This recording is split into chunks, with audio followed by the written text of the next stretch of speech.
नमस्कार मैत्रिणींनो, कशा आहात सगळ्या? मस्त ना? हसत राहा, निरोगी राहा. आज आपण करणार आहोत गव्हाच्या पिठाच्या गुळाच्या कापण्या. त्याच्यासाठी मी 2.5 वाटी, या वाटीने सगळं मोजून घेतलं.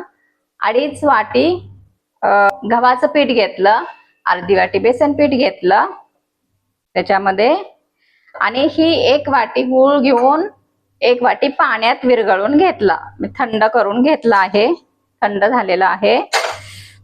आता आपण याच्यामध्ये टाकूया थोडी सुंठ पावडर, थोडी विलायची पावडर आणि थोडी बडीशेप, कच्चे बडीशेप पावडर करून घेतली आहे. बडीशेप छान लागते, बडीशेप गुळाच्या याच्यात, म्हणून मी जरा जास्त टाकली आहे. आणि थोडं किंचित मीठ.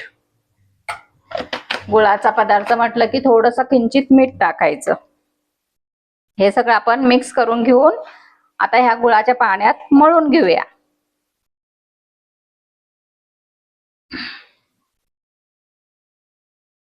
तीन चमचे तेल मी कडकडीत गरम करून घेतलंय, ते मोहन टाकूया आपण याच्यामध्ये, पिठामध्ये.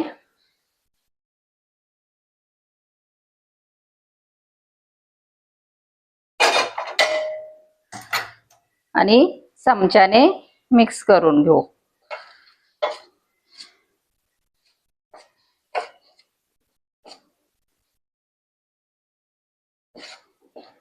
मिक्स करून घेऊ तेल. आता आपण हे छान गुळाच्या पाण्यात मिक्स करून घेऊ, मळून घेऊ चांगला गोळा. हे गाळून मी थंड करून घेतलंय.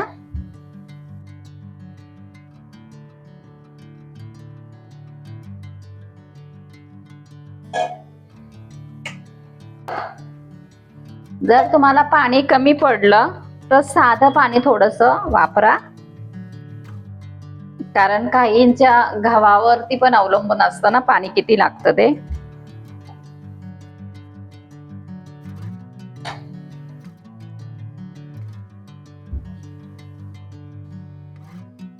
मला पूर्ण पाणी लागलं.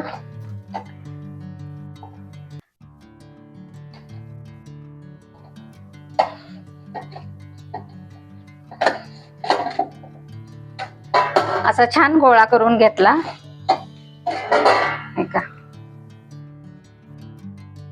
छान गोळा झालाय आपला तयार. आता हा ना आपण झाकून ठेवूया 10 मिनिटं. याच्यावरती झाकण ठेवूया आपण. याला 10 मिनिटं असंच ठेवूया, नंतर आपण लाटायला घेऊया. आपलं पीठ चांगलं भिजलेलं आहे, हे बघा असं छान भिजलंय. आता मी कढईत तेल घेऊन ठेवलंय.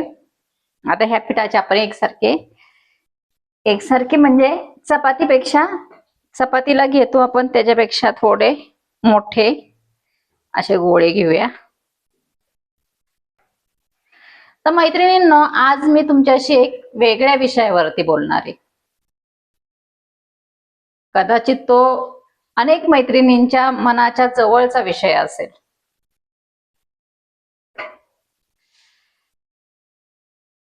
मला एक सांगा, विधवा हा शब्द ऐकल्यानंतर तुम्हाला काय वाटतो?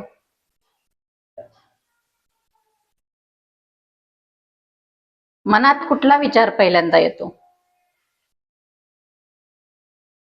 दया, सहानुभूती का दुःख?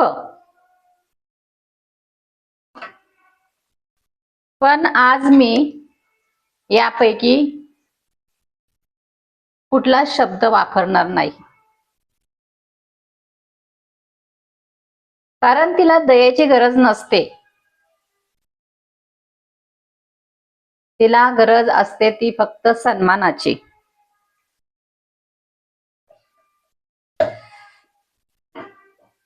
हो की नाही? तर आपण असे छोटे छोटे गोळे तयार करून घेतले. थोडेसे थोडे लाटले की त्याच्यावरती आपण खसखस थोडी असं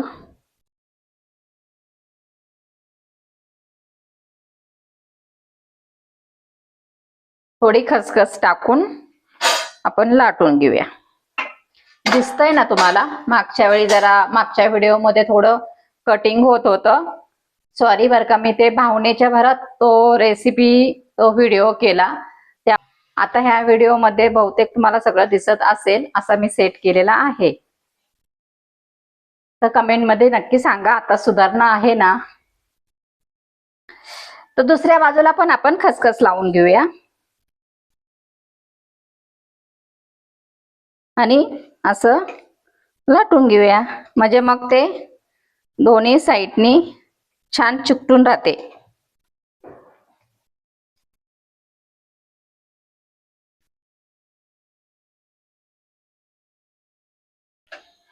पती गेल्याने स्त्रीच्या आयुष्यातलं एक नातं संपतं.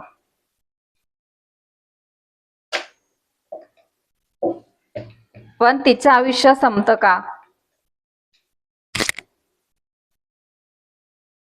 आजही आपल्या समाजात विधवा स्त्रीसाठी न बोललेले नियम आहेत.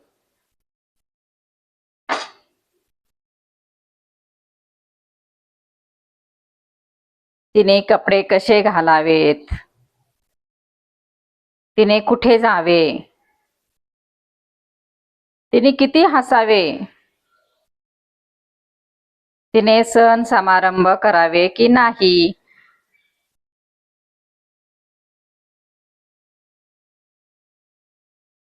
मला एक प्रश्न विचारायचा आहे.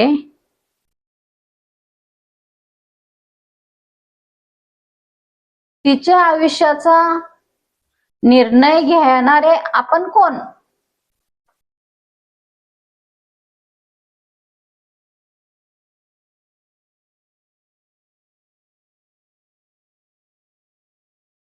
तिला सुंदर दिसायचं असेल तर ती सुंदर दिसू शकते. तिला फिरायला जायचं असेल तर ती फिरायला जाऊ शकते. तिला हसावं असं वाटत असेल तर ती मन मोकळ्यापणाने हसू शकते.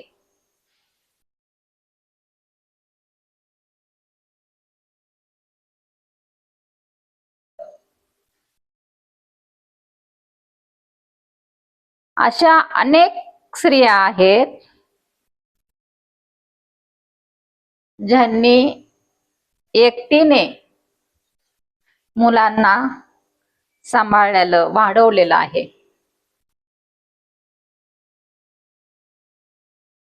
या स्त्रिया कमकुवत कशा असू शकतील? त्या बिचाऱ्या कशा असू शकतील?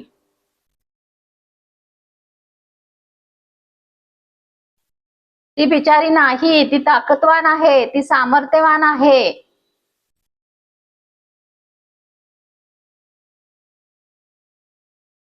ती जिजाऊची लेक आहे.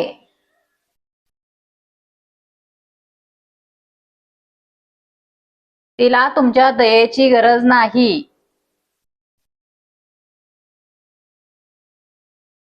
तिला फक्त सन्मानाची, आदराची गरज आहे.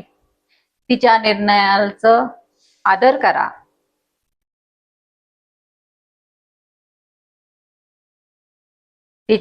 तिच्या हाताला धरून चालू नका, तिच्या हातात हात देऊन चाला.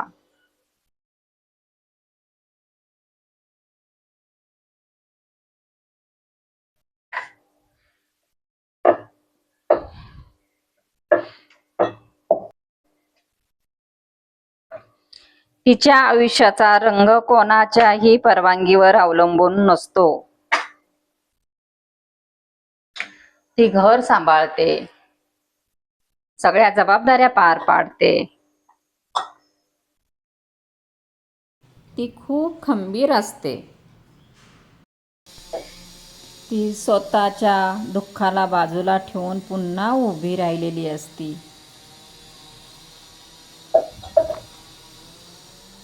त्यामुळे तिला बिचारी समजू नका.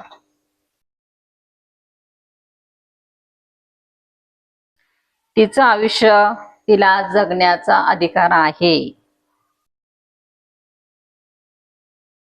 तिच्या डोळ्यात दुःख शोधू नका.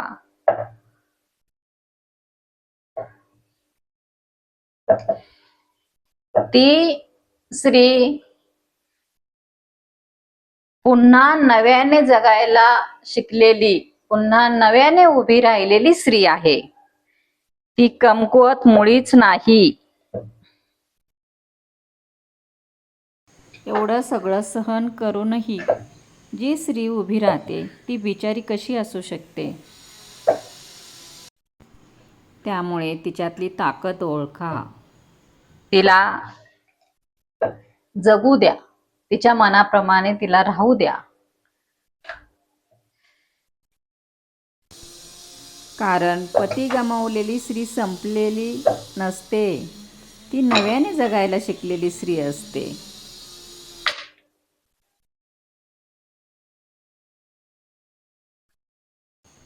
आणि तिचं पुढचं आयुष्यही तितकंच सुंदर, सन्मानाचं आणि तिच्या मनासारखं असण्याचा पूर्ण अधिकार तिला आहे. तर मैत्रिणींनो, मी तुम्हाला विचारते, तुम्हाला काय वाटतं या बाबतीत? विधवा या शब्दाचा अर्थ तुमच्या मते काय आहे? कमेंट करून सांगा. मी जे काय बोलते आहे ते तुम्हाला पटत आहे का?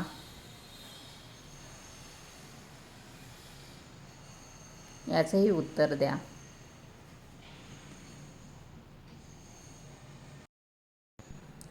तुमचं मत काय आहे हे जाणून घ्यायला मलाही आवडेल.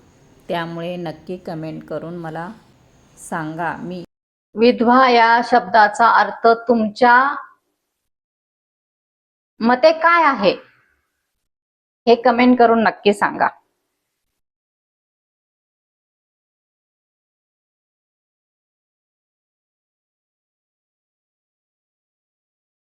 आणि आपल्या शेजारी, आपल्या नात्यात कोणी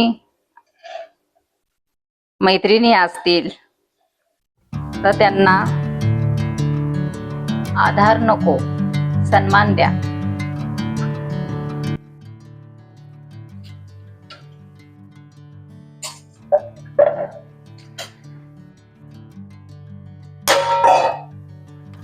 कारण त्यांना फक्त सन्मानाची गरज आहे. आणि त्यांना जीवन जगण्याचं स्वातंत्र्य द्या.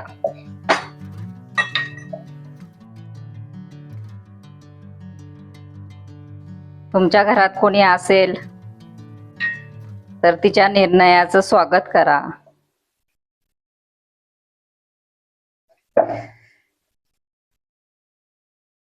तिला मागे खेचू नका. तिला जगू द्या.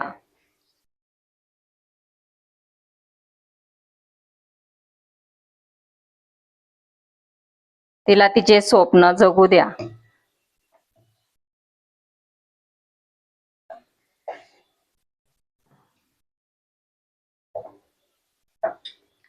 तर आपले असे सगळे लाटून झालेले आहेत.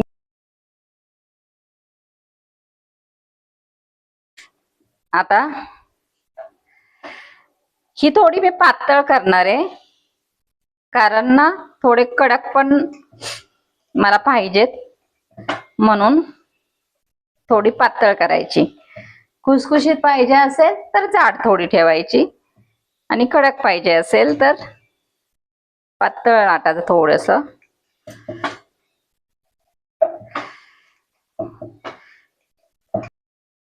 तर मैत्रिणींनो, आजचा विषय तुम्हाला कसा वाटला कमेंट करून नक्की सांगा.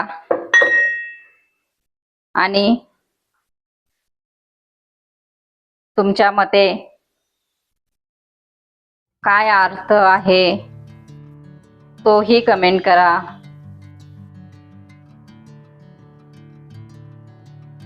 तुम्हाला माझं म्हणणं पटलं का ते नक्की शेअर करा. मैत्रिणींना हा व्हिडिओ शेअर करा. तर आता आपले हे सगळे लाटून घेतलेत मी. तेल अजून थोडंसं तापून देऊया. तेल थोडंसं थंड झालं तोपर्यंत हे तेल तापलं आहे आता आपलं चांगलं. आता हे आपण तळून घेऊया.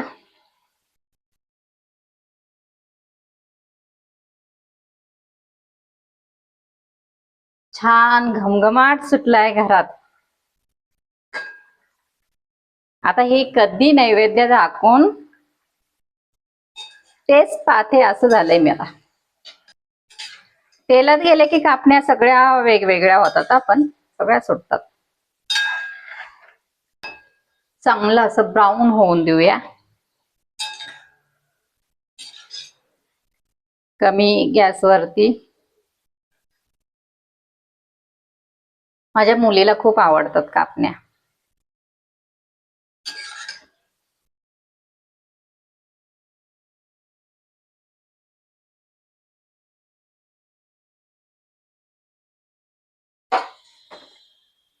आपण त्या परातीतच काढून घेऊया म्हणजे गार होतील.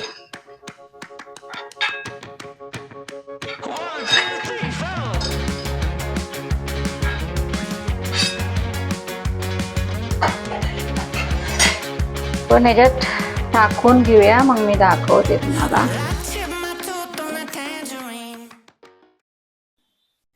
तर ह्या झाल्या आहेत आपल्या कापण्या तयार.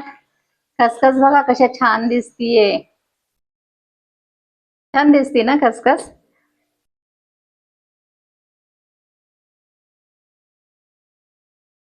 आता आपण नैवेद्य दाखवून घेऊया आणि टेस्ट पाहूया. देवाला नैवेद्य दाखवला आहे. आता तुम्हाला दाखवते आणि मी टेस्ट करते हां.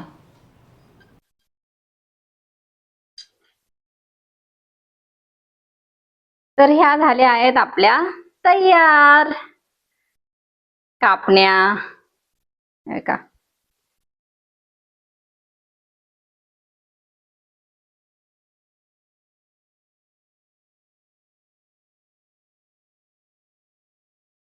गरम आहे अजून.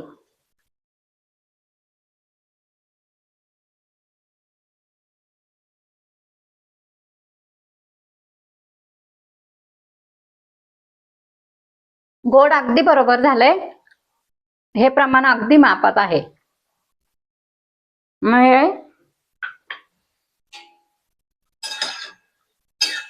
आणि छान बिस्किट सारख्या, चिवट अजिबात झालेली नाहीये. अजिबात चिवट नाहीये, छान झालीये. तर आता बाकीच्या तळून घेऊया. तुम्हाला ही कशी वाटली रेसिपी? हे प्रमाण अगदी योग्य आहे. तुम्ही पण असंच करून पहा. ही रेसिपी, हा व्हिडिओ आवडल्यास लाईक करा, चॅनलला सबस्क्राईब करायला विसरू नका. आणि मी आज मांडलेला विषय तुम्हाला कितपत आवडला ते कमेंट करून नक्की सांगा. चला तर मग भेटू नेक्स्ट ब्लॉग मध्ये. चलो बाय.